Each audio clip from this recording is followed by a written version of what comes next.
I always believed there were lines even family wouldn't cross. I was wrong.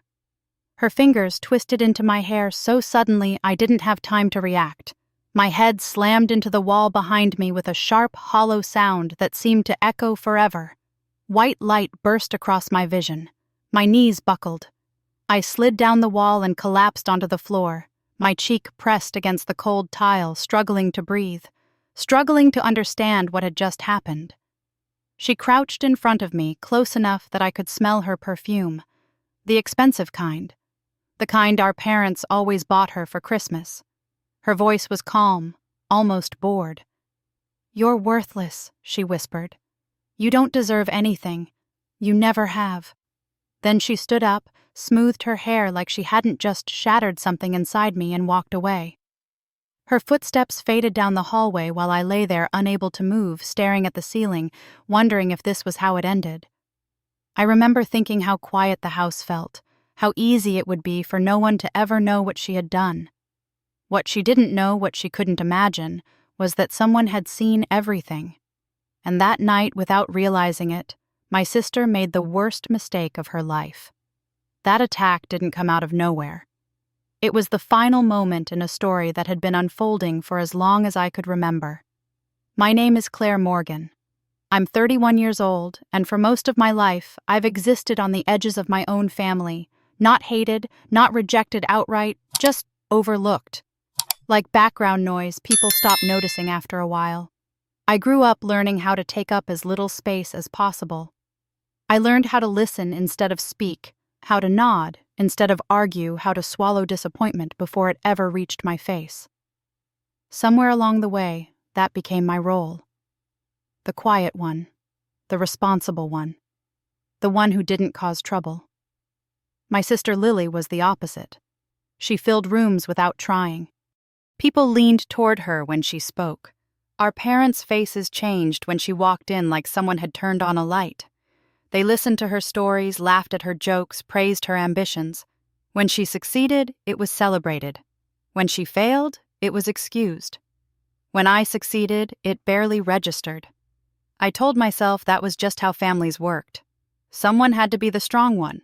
Someone had to be the easy one. I convinced myself I didn't need attention, that wanting to be seen was selfish. I was wrong about that too. I built a life that made sense to me. I worked hard. I showed up. I chose a career that mattered even if it wasn't glamorous. I took pride in being dependable, in being someone others could count on. I thought that eventually my family would notice, that one day they would look at me and see more than silence. They never did. Phone calls ended quickly. Conversations drifted back to Lily. Family plans happened without me, and I found out later through photos or casual comments. When I tried to talk about my life, the room seemed to lose interest. No one was cruel about it. That would have been easier. They were polite, distracted, distant. I kept trying anyway. I kept believing that if I stayed kind, stayed patient, stayed understanding, something would change. That belief followed me all the way into adulthood, all the way to the night my sister decided I was a problem she needed to eliminate. Looking back now, the signs were there. The way Lily spoke for me in conversations, correcting my words with a smile. The way she framed my absence as disinterest, my quiet as indifference. The way my parents stopped asking me questions altogether, as if they already knew the answers. I didn't see it then. I just felt smaller every year. The night she attacked me, something inside her snapped. Or maybe it didn't snap at all. Maybe it had always been there, waiting for the moment when I knew too much. When I stopped playing the role she had written for me. As I lay on the floor, my head throbbing, my body refusing to cooperate, I remember thinking how easy it would be for her to say I fell. Or that nothing happened at all. I had spent years making myself invisible. She was counting on that. I don't know how long I lay there before I could move. Time felt strange, stretched, and distorted. When I finally pushed myself upright, my hands were shaking. My thoughts were scattered. But one thing was suddenly very clear. This wasn't just about sibling rivalry. This wasn't about jealousy or old resentment. This was about control. And Lily believed she had all of it. She believed our parents would always take her side. She believed I would stay quiet. She believed that whatever she said about me would be accepted without question, just like it always had been. She believed that by leaving me on that floor, she had erased the last threat to the story she had spent years telling. What she didn't know was that someone had been watching. Someone who had seen the way she looked at me when she thought no one else was paying attention. Someone who had promised to protect me long before I ever realized I needed protection. That night was the end of my silence. It was also the beginning of the truth. The night my sister left me bleeding on the floor didn't feel like the beginning of something new. It felt like the inevitable end of something that had been breaking down for years. I had spent most of my life believing that if I stayed quiet enough, patient enough, and useful enough, I would eventually earn my place. Not as the favorite, not even as the equal, just as someone who belonged. I didn't realize how much that belief had shaped me until I started looking back at everything that led up to that night. I wasn't raised in chaos. There were no screaming matches or slammed doors growing up. There was food on the table, holidays celebrated on schedule, and family photos lining the walls. From the outside, we looked normal, stable, functional. That's what made it harder to understand why I always felt like I was standing slightly outside the frame. I learned early how to be easy. I learned not to interrupt, not to demand attention, not to ask for too much. I became good at reading rooms, good at sensing when it was time to speak and when it was better not to. I told myself those were strengths, adaptability, maturity. But over time they turned into habits that made me disappear. By the time I was in my late 20s, I had built a life that made sense to me. I worked long hours in a role that required patience and empathy. I was trusted. I was relied on. People came to me when they needed help navigating difficult situations.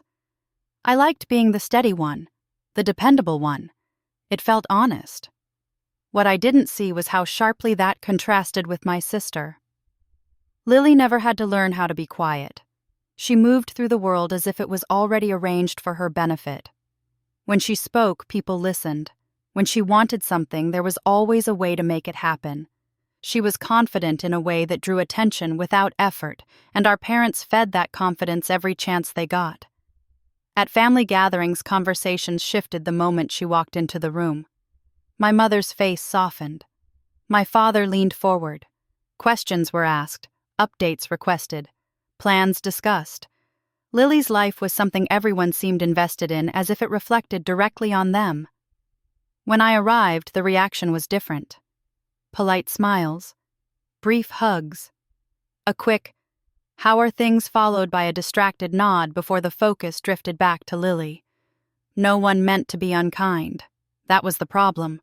Their indifference wasn't sharp enough to argue with. It was quiet, constant, exhausting. There were moments when I almost said something. Times when I felt the words rise in my throat, ready to explain how small I felt, how lonely it was to be overlooked in my own family. But every time I stopped myself. I didn't want to seem dramatic. I didn't want to cause tension. I told myself it wasn't worth it. So I adapted. I stopped sharing details about my life unless I was asked. I learned how to answer questions quickly, efficiently, without inviting follow-ups. I became the one who listened while others talked. The one who helped clean up after dinner. The one who left early without being noticed. At some point, I stopped expecting anything else. I told myself I didn't need praise, that I didn't crave approval, that my work spoke for itself. And in many ways, it did. Outside my family, people respected me. They valued my input. They trusted my judgment. I held on to that as proof that I wasn't imagining things. But family is different. Family is where you expect to be known without explaining yourself. And in mine, I was becoming a stranger. The pattern was subtle but relentless. Phone calls that ended as soon as Lily needed something. Conversations that circled back to her plans, her problems, her achievements. Birthdays acknowledged with quick texts instead of calls. Invitations that came late or not at all. I didn't accuse anyone. I didn't confront them. I just adjusted again. Looking back, I can see how much power that gave Lily. She spoke for me in conversations, filling in my silences with her interpretations. If I missed a gathering, she explained why. If I didn't call enough, she framed it as disinterest. She did it with a smile, with concern in her voice, and no one questioned it. Why would they? She was the one they trusted. I internalized that too. When something felt wrong, I assumed it was my fault. Maybe I was too distant. Maybe I didn't try hard enough. Maybe I was the problem. That belief settled in quietly, shaping my choices, my expectations, my silence. There was a part of me that still hoped things would change, that one day something would shift and they would finally see me. That hope was fragile, but it was persistent. It followed me into adulthood, into every family interaction, into every moment where I almost spoke up, and then didn't. By the time the night of the attack arrived, I had already spent years shrinking myself to fit a role that never truly belonged to me. Lily didn't create that dynamic on her own, but she learned how to use it, how to benefit from it, how to control it. I didn't know that yet. All I knew was that something was wrong, and it wasn't just misunderstanding or distance. There was a weight to the way my family looked at me, a tension I couldn't name. It felt like judgment without explanation. I didn't understand how it had started. I didn't know how deep it went. I just knew that whatever story my family believed about me, it wasn't one I had written. And the longer I stayed quiet, the harder it became to change that. I thought that day might finally change how they saw me. I woke up early with that familiar mix of nerves and quiet excitement, the kind that settles in your chest when something important is about to happen. I stood in front of the bathroom mirror longer than usual, rehearsing the words in my head, not because they were complicated, but because I wanted to say them right. I didn't want this to sound like bragging. I didn't want it to sound like I was asking for praise. I just wanted to be acknowledged. After years of steady work, I had been offered a promotion. Not flashy, not something that came with a headline or applause, but it mattered. It meant trust. It meant responsibility. It meant that someone had looked at the way I showed up every day and decided I was ready for more. I told myself this was the kind of news parents were supposed to care about. I waited until mid-morning to call, thinking that might be a better time. Not too early, not too late. I held my phone in my hand for a moment before dialing, feeling ridiculous for being nervous, then reminding myself that this was normal, this was family, this was what you did. My mother answered on the third ring. Her voice was distracted, like I had interrupted something. "Hi, Mom," I said. "I just wanted to share some news with you." There was a pause, the sound of movement on the other end. "Okay," she said. "What's going on?" I took a breath and told her. I explained the promotion, what it meant, how long I had been working toward it. I kept my voice even, careful not to oversell it. I waited for the moment when she would say something like, "Congratulations," or "I'm proud of you," or even just, "That's great news." Instead, she said, "Oh, that's nice. Nice." The word landed flat, unfinished. Before I could respond, she continued, "Did I tell you about Lily's new project? She's been so busy lately. Your father and I are going to dinner with her this weekend to celebrate." The shift was so quick it took me a second to register what had happened. My news had been acknowledged just enough to move past it. The conversation had already turned. I listened as my mother talked about Lily's plans, her ideas, how impressive it all was. I made the appropriate sounds at the appropriate times. I asked polite questions. I did everything I had learned to do to keep the conversation moving smoothly. At some point, I realized I was no longer part of it. My mother didn't circle back. She didn't ask how I felt. She didn't say congratulations. The call ended a few minutes later with a distracted goodbye and a promise to talk soon. When I lowered the phone, I stared at it for a long moment, feeling something tight and hollow settle in my chest. It wasn't anger. Not yet. It was embarrassment. The kind that makes you feel foolish for expecting anything different. I told myself not to overreact, that she probably didn't mean it that way. that Lily's news had just been on her mind. I repeated those excuses until they almost sounded convincing, but the truth was harder to ignore. This wasn't the first time. It was just the clearest. I remembered being a teenager coming home with a report card I was proud of only to watch the conversation drift toward Lily's social plans before I finished explaining. I remembered college acceptance letters opened quickly and set aside while Lily's minor accomplishments were dissected and discussed for hours. I remembered learning slowly and painfully that my achievements were something to be acknowledged quietly, if at all. Those memories came back now sharper than I expected. I had told myself that things were different now, that we were all adults, that the past didn't matter anymore. But sitting alone in my apartment, I felt that same old urge to shrink, to tell myself it wasn't worth making a big deal out of something that clearly didn't matter to anyone else. So I didn't bring it up again. When I saw my parents later that week, I didn't mention the promotion. I answered questions briefly. I listened as they talked about Lily's progress, her challenges, her ambitions. I watched the way they leaned toward her, the way their faces lit up when she spoke. Lily noticed, too.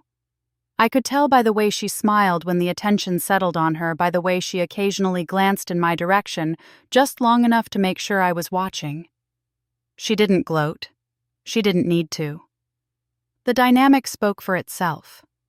At one point, she casually mentioned something about me being busy with work, framing it as if she understood my life better than I did. My parents nodded, satisfied with the explanation. No one asked me to elaborate. I felt a familiar mix of resignation and self-blame. Maybe I should have spoken up. Maybe I should have insisted on being heard. But the moment passed like it always did, and I let it go. That night, lying in bed, I replayed the day over and over.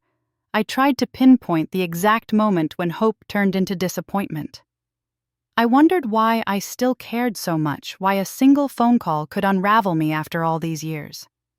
The answer was simple and uncomfortable. I cared because I still wanted to belong. That realization scared me more than the disappointment itself. It meant I hadn't grown out of that need. It meant I was still measuring myself against a family that refused to see me clearly. I didn't know it then, but that phone call was more than a small hurt. It was a warning. It showed me how deeply the imbalance ran, how easily my story could be dismissed, redirected, rewritten. I went to sleep that night telling myself I would stop expecting anything, that I would focus on my life, my work, my own sense of worth. I believed it at least enough to get through the night. What I didn't realize was that by staying silent, I was leaving space for someone else to keep speaking for me. And she had been doing exactly that for a very long time. The call came late enough that I almost didn't answer. I was already in bed, the apartment quiet except for the hum of the refrigerator, when my phone lit up on the nightstand. I frowned when I saw my grandfather's name. He never called that late. He preferred mornings when his voice was steady and the world felt predictable. I answered on the second ring. "Grandpa?" There was a pause before he spoke. When he did, his voice sounded thinner than usual, like he was choosing each word carefully. "Claire," he said. "I hope I didn't wake you." "You didn't." I lied, sitting up. "Is everything okay?" Another pause. I could hear his breathing on the other end. "I just needed to ask you something." The way he said it made my stomach tighten. Growing up, my grandfather had been the quiet constant in my life. He wasn't loud or demonstrative, but he paid attention. He remembered details other people forgot. He asked follow-up questions. When I spoke, he listened in a way that made me feel like my words mattered. Even after I moved out and built my own life, he was the one family member who called just to check in, not to get updates to pass along, not to speak for me. "What's going on?" I asked. He cleared his throat. "Someone told me something about you," he said, "and it didn't sit right with me." My heart skipped. "What did they say?" He hesitated again. "They said you didn't want to see me anymore, that you felt I was a burden." For a moment, I couldn't speak. The words didn't make sense. They didn't fit anything I felt or had ever said. What I finally managed. Grandpa, I would never say that. I love you. You know that. I thought so, he said quietly. The relief in his voice was unmistakable, and it made my chest ache. I would never think that about you, I said, my voice shaking now. If I've been distant, it's because of work, not because I don't care. I would never push you away. He was quiet for a long moment. When he spoke again, his tone had softened. That's why I called, he said. I wanted to hear it from you.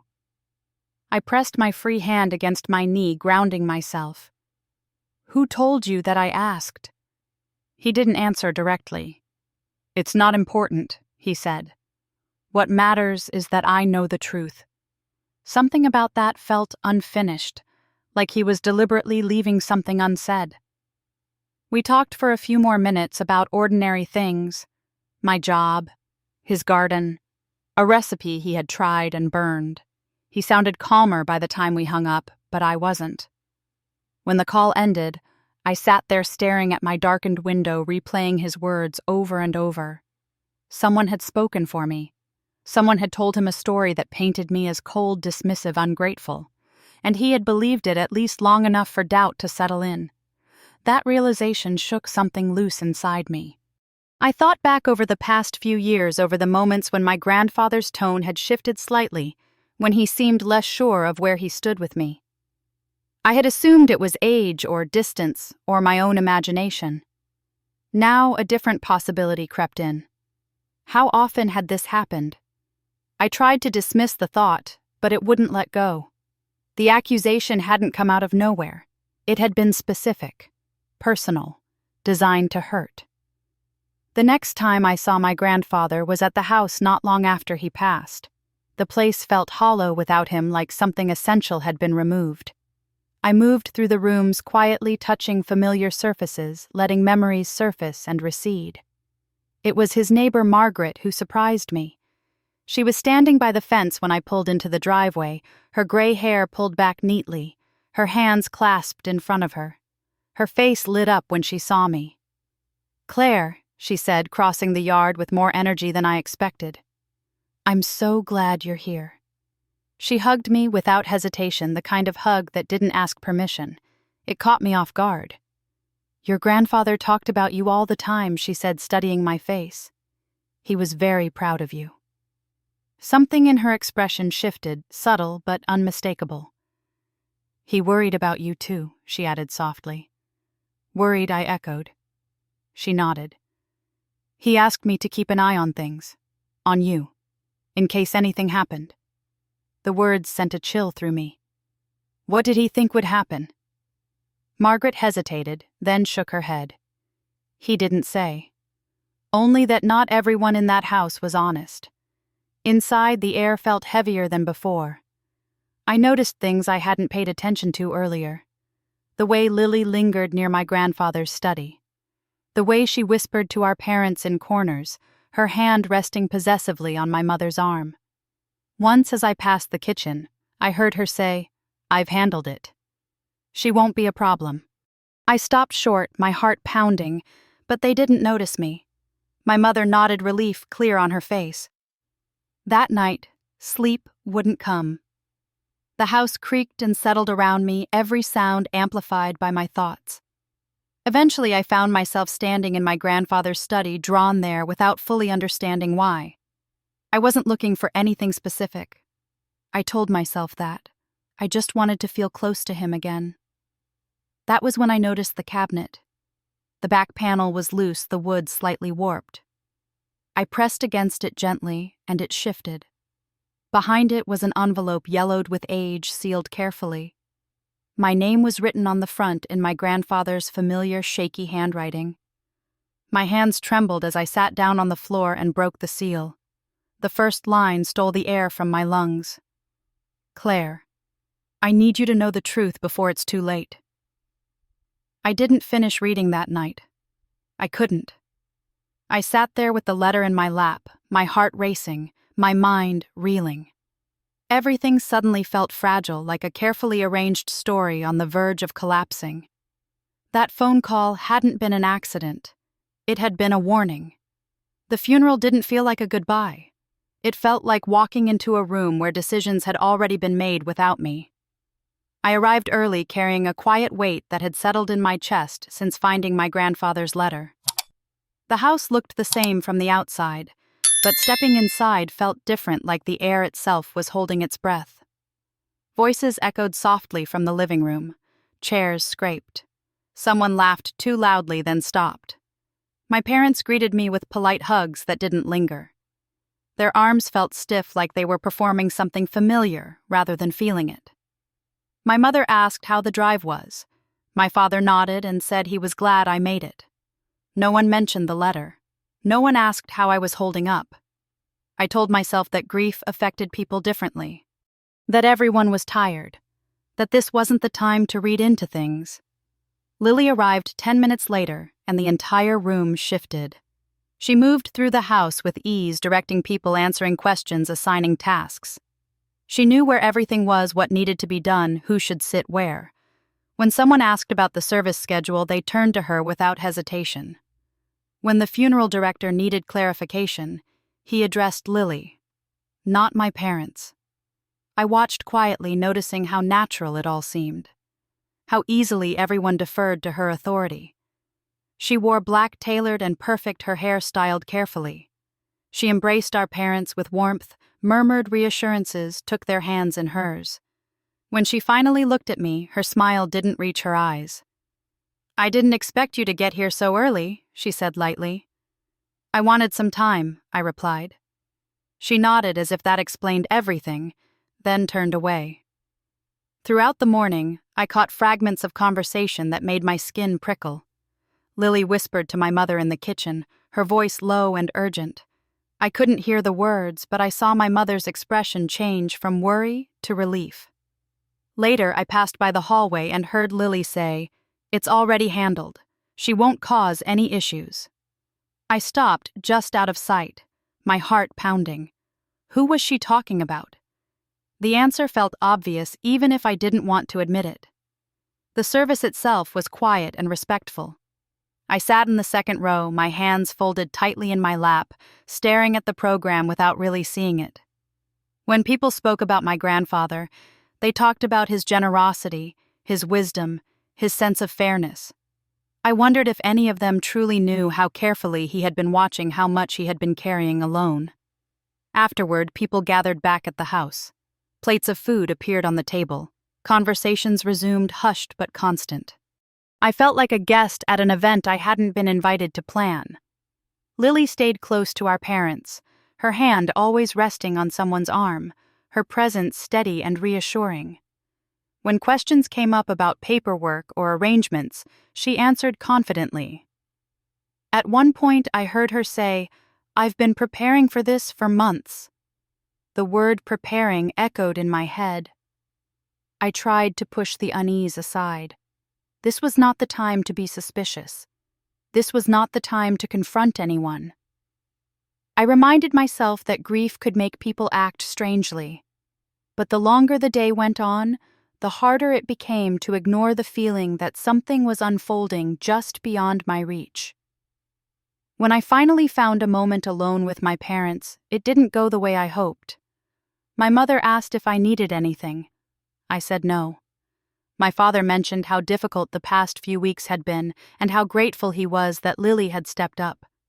I waited for one of them to ask how I was doing. They didn't. Before I could say anything else, Lily appeared at my mother's side, placing a gentle hand on her shoulder. "You should sit down," she said softly. "You've been on your feet all day." My mother nodded and followed her without question.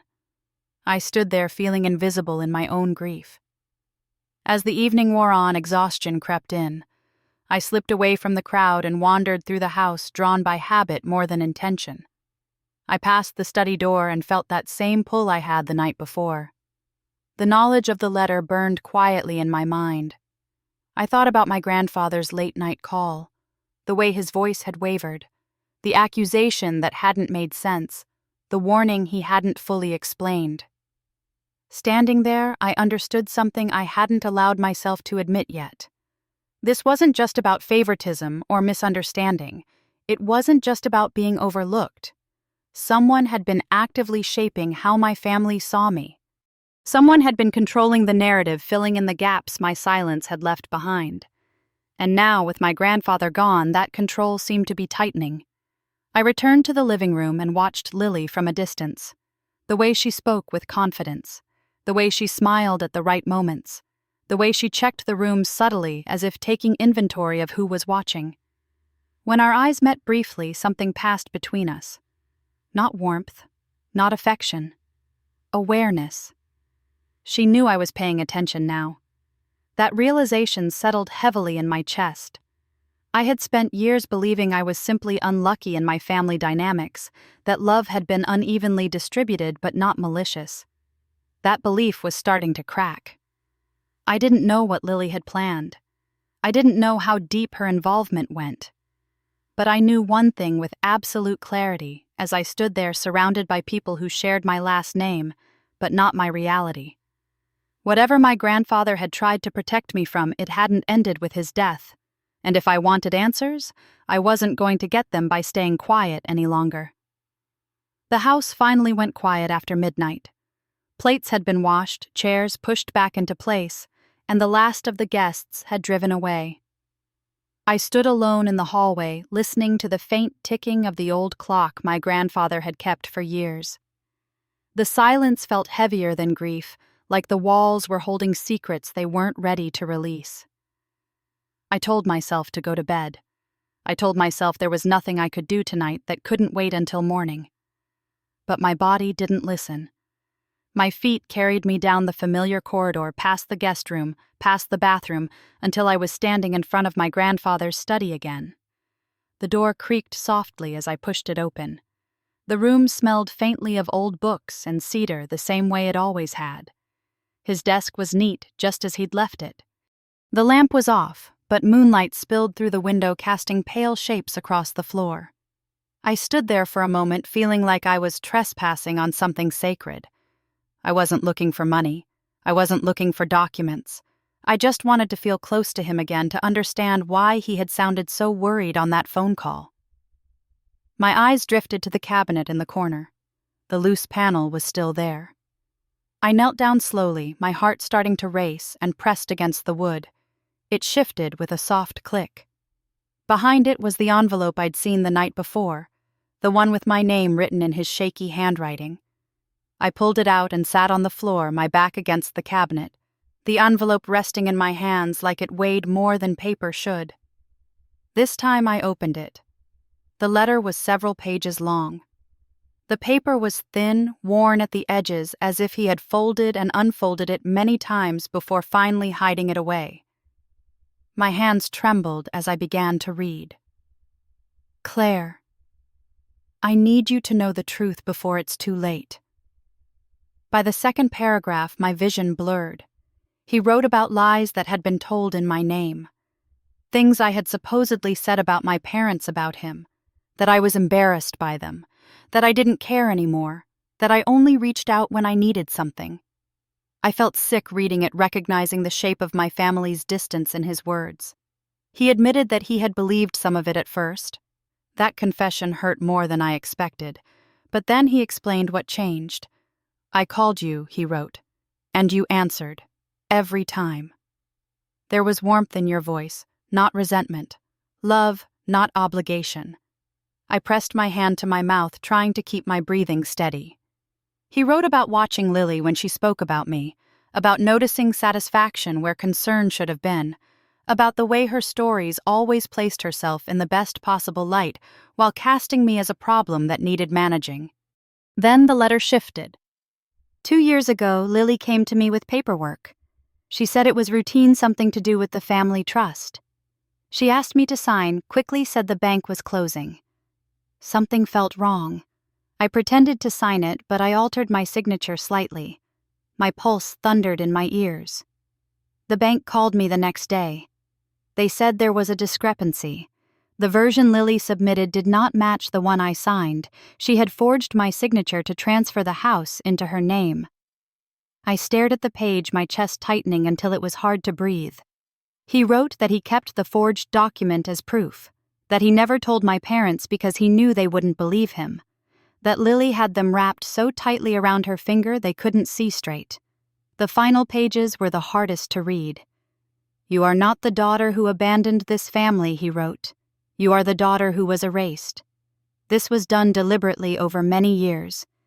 And I am so sorry I didn't stop it sooner." Tears fell onto the paper, blurring the ink. Every memory I had began rearranging itself. The missed calls, the coldness, the way my parents looked at me like they were bracing for disappointment before I even spoke. It hadn't been my imagination. It hadn't been my fault. Someone had been poisoning the well for years, and everyone had been drinking from it without question. At the end of the letter, he wrote that he had made copies, that he had given one to someone he trusted with instructions to protect me if things ever went too far, that he feared Lily would escalate if she felt threatened. I sat there on the floor for a long time after I finished reading the letter clutched in my hands. Grief came first, heavy and suffocating. Then anger followed, sharp and hot, cutting through the fog I'd lived in for so long. I wasn't invisible. I had been erased. And now I knew who had done it. I wiped my face and forced myself to think. Knowing the truth wasn't enough. If Lily discovered I had this letter, she wouldn't hesitate to take it from me. She had already proven how far she was willing to go to control the narrative. I pulled out my phone with shaking fingers and photographed every page front and back, making sure the images were clear. I emailed them to myself. Then I found my grandfather's lawyer's contact information and drafted a message I rewrote 3 times before sending. "I have found a letter my grandfather left for me. I believe it contains information you need to see before any further proceedings. Please keep this confidential." When I pressed send, my hands finally stopped shaking. I folded the letter carefully and hid it where I knew Lily wouldn't look. As I stood up, the floorboard near the door creaked softly. My breath caught. For a split second, I wondered if she had been watching all along, if she already knew. The house was still. Too still. I turned off the light and slipped out of the study, my heart pounding. That night, as I lay awake in the dark, one truth settled deep into my bones. The moment Lily realized her lies were unraveling, she would not stay quiet, and I was no longer willing to disappear to keep the peace. Something shifted the next morning. I noticed it before anyone said a word. The air felt tighter, like the house itself had grown wary. Conversations stopped when I entered a room. Doors closed a little too carefully behind me. Every sound seemed deliberate, measured. Lily watched me. Not openly, not in a way anyone else would notice. But I felt it every time I crossed the kitchen, every time I reached for my phone, every time I paused in the hallway. Her eyes followed me just long enough to register where I was, what I was doing, who I was with. At breakfast, she asked me if I'd slept well. Her voice was light, almost pleasant, but the question carried weight. I nodded and said I had. She smiled, satisfied in a way that didn't quite make sense, then asked if I planned to head back home that day. "Not yet," I said. "I still have a few things to take care of." Her fingers tightened around her coffee mug. Just for a second. Then she relaxed them again. "I'm sure," she said. "It's been an emotional few days." That was the first test, a small one. I passed it by, saying nothing more. Throughout the day, the questions continued. Casual inquiries about errands, about who I had spoken to, about whether I'd found everything I needed. She framed them as concern, as practicality, but the pattern was unmistakable. She was checking for gaps. I stayed careful. I kept my phone on me at all times. I avoided the study. I answered questions without offering details. Years of silence had trained me well for this moment. The difference now was that I understood why silence mattered. In the afternoon, she cornered me in the hallway outside the guest room. "Can we talk for a minute?" she asked. It wasn't a request. I followed her into the small sitting room at the back of the house. She closed the door behind us, her movements unhurried, controlled. She leaned against the table instead of sitting arms crossed loosely, her posture relaxed. "You seem different," she said. Distracted. "I've been tired," I replied. She tilted her head, studying me. "You know how sensitive Mom and Dad are right now. I'd hate for anything unnecessary to upset them." The words were smooth, but the message underneath was sharp. "Don't rock the boat. Don't speak out of turn." "I understand," I said. Her gaze lingered on my face, searching for something. When she didn't find it, her expression hardened just enough to notice. "You haven't been going through Grandpa's things, have you?" she asked lightly. My stomach dropped, but I kept my voice steady. "No more than anyone else." She smiled again, slower this time. "Good. There are a lot of private matters in this house. Things that could be misinterpreted." There it was. The warning. I didn't respond. I didn't need to. Silence stretched between us, thick and uncomfortable. Finally, she straightened and opened the door. "I'm glad we're on the same page," she said. That night, my parents called me into the living room. They sat together on the couch, their hands folded, their expressions serious. Lily stood nearby, just out of the main conversation, like a presence that didn't need to be acknowledged to be felt. "We've been thinking." My father began, clearing his throat. "Given everything that's happened, it might be best if we keep things simple." My mother nodded. "There's no need to stir things up. We all need time to grieve." I understood what they were really saying. Stay quiet. Trust Lily. Let her handle it. "I agree," I said carefully. "Grief isn't the time for conflict." Relief washed over their faces. Lily met my eyes briefly, a flash of satisfaction passing between us. Later, as I lay in bed, I replayed every interaction in my mind. Lily's questions, her timing, the way she had zeroed in on the study without me ever mentioning it. She knew something had changed. She just didn't know how much. I slid my phone out from under the pillow and checked my email again. No response yet from the lawyer. That was fine. I hadn't expected one so quickly. What mattered was that the evidence existed somewhere Lily couldn't reach. Still, I took precautions. I uploaded the photos of the letter to a secure cloud account. I forwarded the email to a trusted friend, framing it as something important I needed backed up.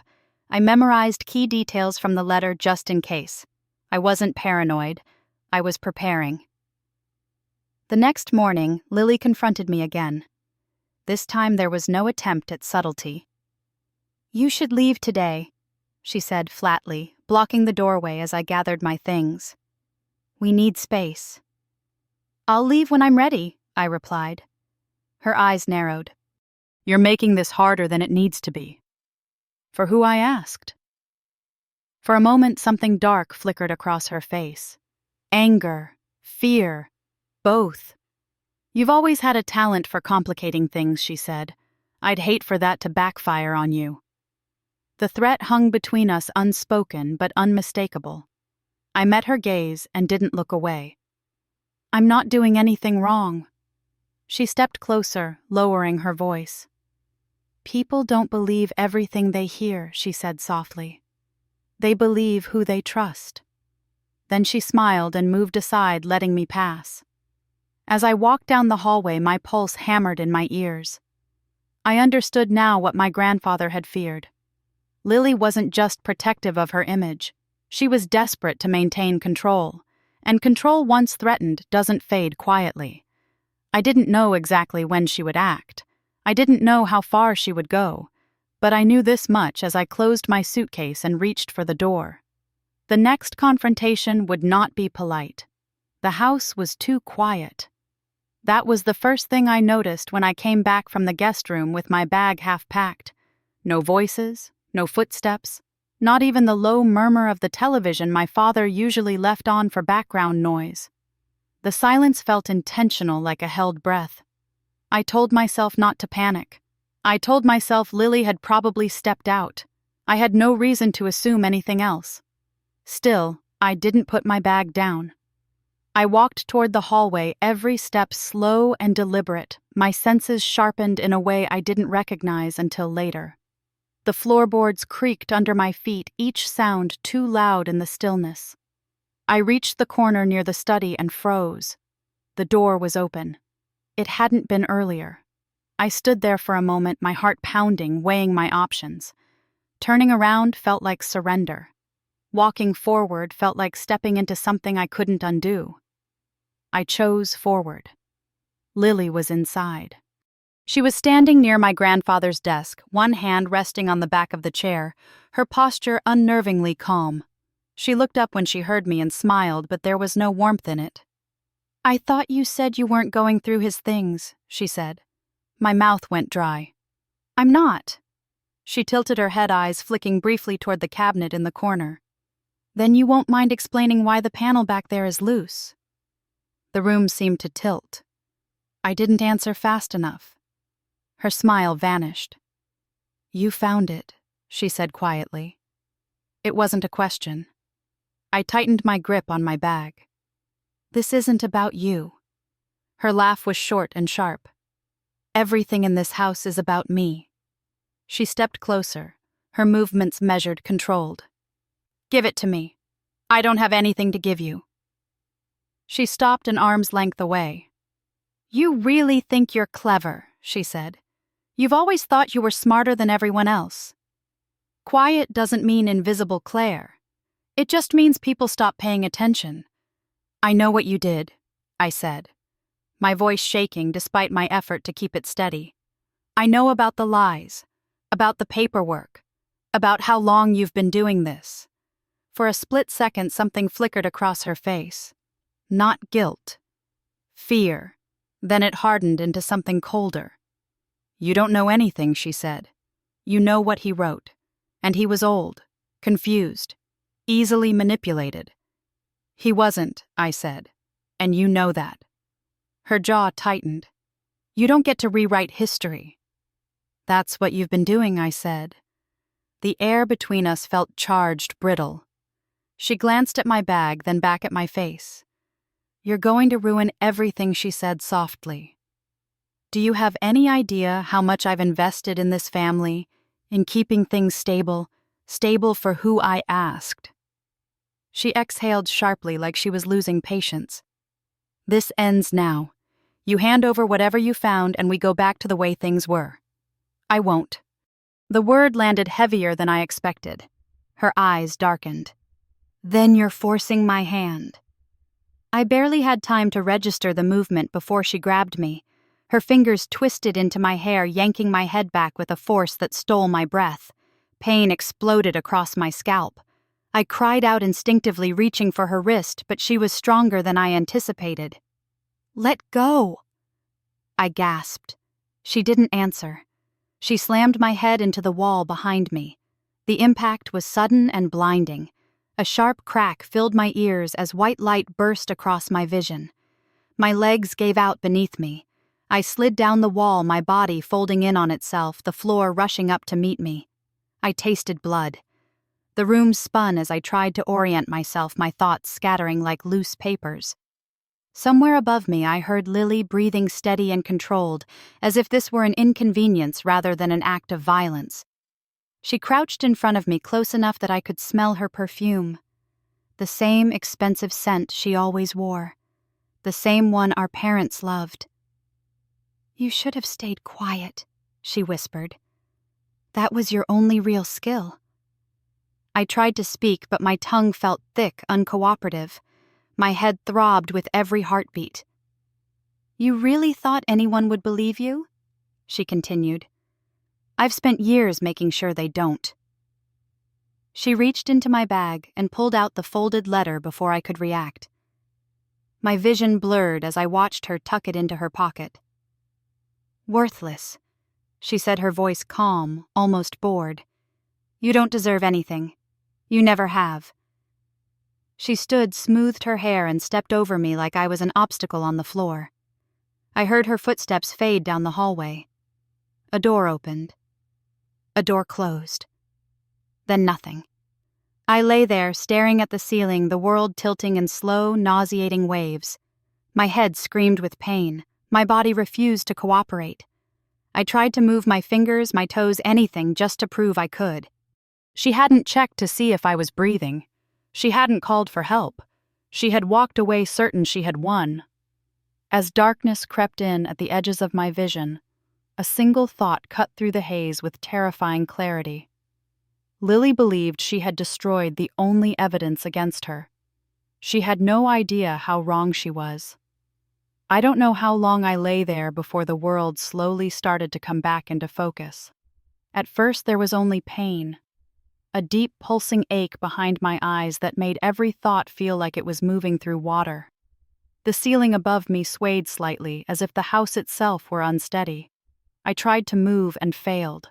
Panic flared sharp and sudden until I forced myself to breathe through it. I was alive. That realization came with a strange mix of relief and dread. Relief that I could still feel the cold floor beneath my fingers. Dread because I was still alone. Lily was gone. The house was silent again, emptier than it had ever felt. I listened for footsteps, for voices, for any sign that someone might come looking for me. There was nothing, just the ticking of the clock and the sound of my own uneven breathing. She had meant to leave me there. The thought settled over me slowly, heavy and undeniable. She hadn't panicked. She hadn't hesitated. She had taken the letter, delivered her final verdict, and walked away as if she had finished an unpleasant chore. I squeezed my eyes shut, fighting the wave of nausea that rolled through me. My head throbbed with every heartbeat. I tried again to move, this time focusing on my hands. My fingers twitched, then curled weakly against the tile. That small victory felt enormous. I shifted my weight inch by inch, using the wall for support until I was half sitting, half leaning. The effort left me dizzy and gasping, but I stayed upright. I couldn't afford to lose consciousness again. Not now. I replayed Lily's words in my mind, her certainty that no one would believe me. She had built her confidence on years of practice on a family that never questioned her version of events. Without proof, she would say I fell, or that I exaggerated, or that nothing happened at all. And for a terrifying moment, I believed her. The letter was gone. The original evidence I had been holding on to was in her possession now. I had taken photos, yes, but fear whispered that it wouldn't be enough. Fear told me that I was about to disappear again, this time for good. A sound broke through my thoughts. Soft, hesitant, a footstep. My heart lurched painfully as I turned my head toward the doorway, every muscle tensing.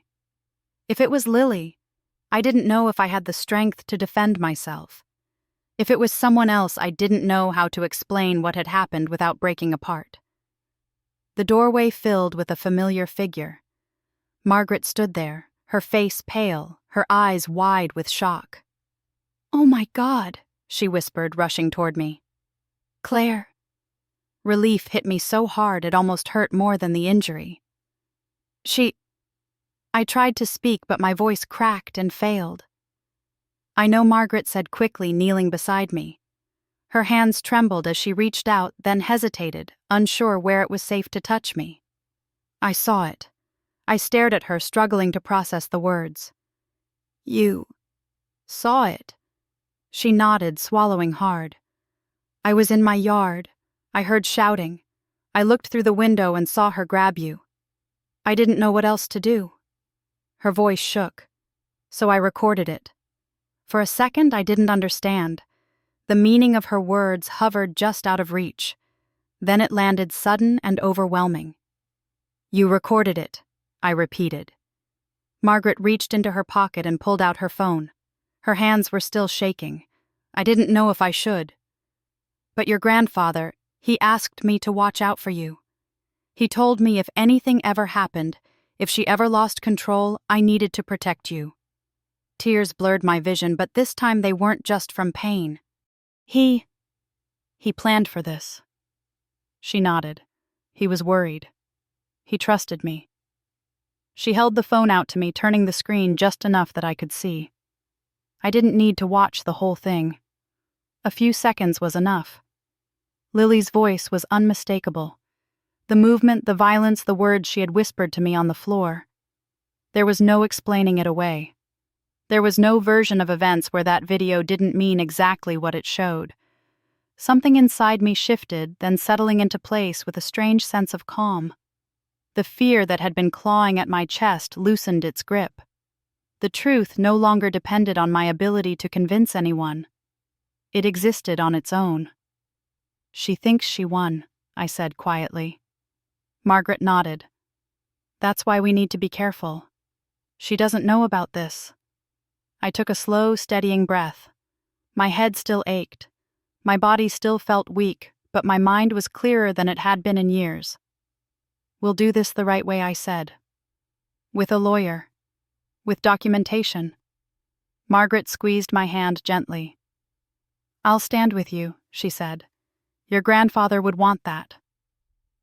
For the first time since the attack, I allowed myself to lean back against the wall and rest. Not because I was giving up, but because I finally didn't have to hold everything alone. Later, after Margaret helped me to the couch and insisted on checking the swelling on my head, I stared at the ceiling and let the reality sink in. Lily had crossed a line she couldn't step back over.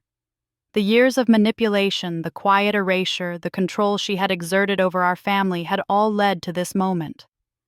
And now there was proof. The truth didn't feel explosive or triumphant. It felt solid, unmovable, like something that had been waiting patiently for the right moment to be seen.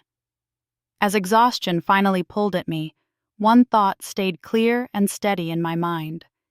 Lily believed she had silenced me forever. She had no idea the story was just beginning. The conference room felt smaller than I expected. The air was too still, too controlled, as if the walls themselves were waiting. I took my seat at the long table and folded my hands in my lap, ignoring the dull ache at my temple. I had covered the bruise as best I could, but I knew it was there, a quiet reminder of how close I had come to disappearing. Across from me, Lily sat between our parents like she always had. Composed, polished, untouchable. She wore black again, tailored and perfect. Her posture relaxed, her expression one of practiced grief.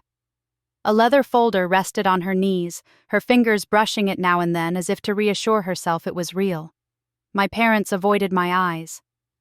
The lawyer entered a moment later, an older man with a calm face and measured movements. He greeted us, took his seat, and arranged his papers carefully. No one spoke. The silence pressed down on my chest, but I stayed still. I had done enough reacting for one lifetime. He cleared his throat and began. "I, Samuel Morgan, being of sound mind, declare this to be my last will and testament." The words washed over me at first, formal and distant, until they weren't. "I leave my home, my savings and all remaining assets to my granddaughter, Claire Morgan." The room froze. My breath caught, as if I had been struck not with pain, but with weight. I stared at the table, afraid to move, afraid to break the moment. Out of the corner of my eye, I saw my mother stiffen. My father's hands tightened together. Lily didn't move at all. Then she stood. "This is ridiculous," she said sharply, her chair scraping against the floor. "My grandfather was manipulated. This will cannot be valid." The lawyer lifted a hand. "Please sit down, Ms. Morgan." She ignored him and opened her folder, pulling out a stack of papers with practiced ease. "I have evidence," she continued, her voice steady, confident. "Emails, messages, handwritten notes. Proof that Claire pressured him. That she threatened to abandon him unless he changed his will." She laid the papers on the table like weapons. I looked at them without touching a single page. They weren't mine. I knew that instantly. The words, the tone, even the handwriting on the note she displayed were close enough to be convincing but wrong in ways only I would recognize. My parents leaned forward, their faces pale. Before Lily could say anything else, the lawyer spoke. "Before we proceed," he said calmly, "there is additional material the family needs to hear." Lily turned toward him, her confidence flickering. "What are you talking about?" He reached into his briefcase and removed an envelope worn at the edges, familiar enough that my chest tightened when I saw it. "This letter was written by your grandfather," he said. It was entrusted to a third party with explicit instructions to be delivered if his wishes were contested or if harm came to Claire. Lily laughed sharp and dismissive. That's fake. She must have made him write it. The lawyer didn't respond. He opened the envelope and began to read. As my grandfather's words filled the room, I watched Lily's face change. The lies she had told, the years of manipulation, the forged documents, the deliberate erasure. Each sentence stripped away another layer of her certainty. My mother's breath hitched. My father stared down at the table, his jaw tight, his eyes wet. This letter also references an incident 2 years ago. The lawyer continued, in which a forged property transfer was attempted. The original document was retained as evidence. Lily's composure cracked. That proves nothing, she said, but her voice was higher now. He was confused. She took advantage of him. I stood then slowly, my legs unsteady, but my voice clear. I didn't manipulate anyone, I said. But last night after I found that letter, Lily attacked me. Her head snapped toward me. You're lying. She slammed my head into the wall. I continued. She took the letter from me and left me on the floor. The lawyer turned toward the door. Please come in. It opened quietly. Margaret walked into the room, her shoulders squared, her expression calm. She placed her phone on the table and looked directly at Lily. I'm Margaret Harris, she said. I was your grandfather's neighbor for 40 years. Last night I saw what you did. The lawyer connected the phone to the screen on the wall. The video played. There was no sound in the room except Lily's voice, cruel and unmistakable, and the dull thud of my head against the wall. My mother covered her mouth with both hands. My father closed his eyes, his shoulders sagging as if something inside him had finally given way. Lily didn't scream. She didn't argue. She just stood there, frozen, her mouth open, her folder slipping from her grasp and spilling its contents across the floor. The lawyer ended the video and let the silence sit.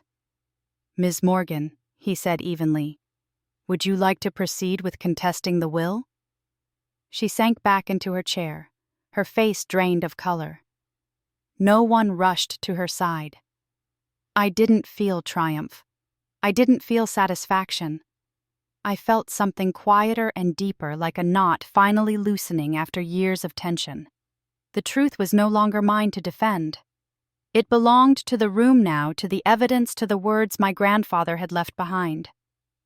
As the lawyer began outlining the next steps, I sat back and breathed for what felt like the first time in my life, knowing that whatever came next, the story Lily had written for me, was over. The silence after the meeting felt heavier than the confrontation itself. No one spoke as we left the conference room. The hallway outside seemed too bright, too ordinary for what had just happened. My parents walked a few steps behind me, their movements slow and uncertain, like they weren't sure where they were supposed to stand anymore. Lily was escorted in the opposite direction, her head down, her posture rigid, no longer the center of anything. I didn't look back. In the days that followed, everything unraveled faster than I expected. The lawyer contacted me first, calm and precise, explaining the next steps. The video was secured. The forged documents were flagged. What had started as a family dispute was now a legal matter, and there was no way to soften that reality. Lily's confidence evaporated almost overnight. Her employer called within days of the will reading. Someone had leaked enough information to raise serious concerns, and the investigation moved quickly. She was placed on leave, then quietly let go. The language was professional impersonal, reputational risk, breach of trust, conduct under review. The same pattern repeated everywhere else in her life. Friends who had once praised her ambition stopped answering her calls. Invitations disappeared. People who had benefited from her charm suddenly found reasons to distance themselves. I didn't celebrate any of it. I watched from a distance, feeling something closer to exhaustion than satisfaction. Consequences aren't loud. They're cumulative. My parents called 3 days later. My mother's voice sounded smaller than I remembered. We didn't know, she said. She told us so many things. Over the years. We believed her. I let the silence stretch before I answered. I called you every month, I said quietly. For years.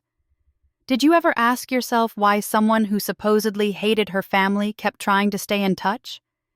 She didn't have an answer. My father spoke next. His voice rough. Your grandfather tried to warn us once, he said. We didn't listen. We thought he was confused. That admission landed harder than any apology. I'm not angry anymore, I said. But I am done pretending this was just a misunderstanding. She lied, yes. But you chose not to question her. You chose what was easier. They didn't interrupt me. They didn't defend themselves. That was new. I need space, I continued. And boundaries. If we're going to have any relationship going forward, it will be on my terms. My mother cried softly. My father said, we understand. I wasn't sure they truly did, but understanding wasn't the point anymore. Lily tried to reach me once. She left a message. Her voice strained and unfamiliar. She said things had gotten out of control. She said she never meant for it to go this far. She said we should talk privately, family to family. I deleted the message without responding. Silence this time was not avoidance. It was choice. The legal process moved forward steadily. Assault charges were filed. The forged documents were examined by specialists who confirmed what my grandfather had known years ago. Lily accepted a plea agreement rather than face a public trial that would expose every detail of her manipulation. The terms were strict: probation, restitution, mandatory counseling. The exact details didn't matter as much as the acknowledgement of wrongdoing. For the first time, the story wasn't being shaped by her voice. It was being shaped by facts. One evening, weeks later, my father came to my apartment.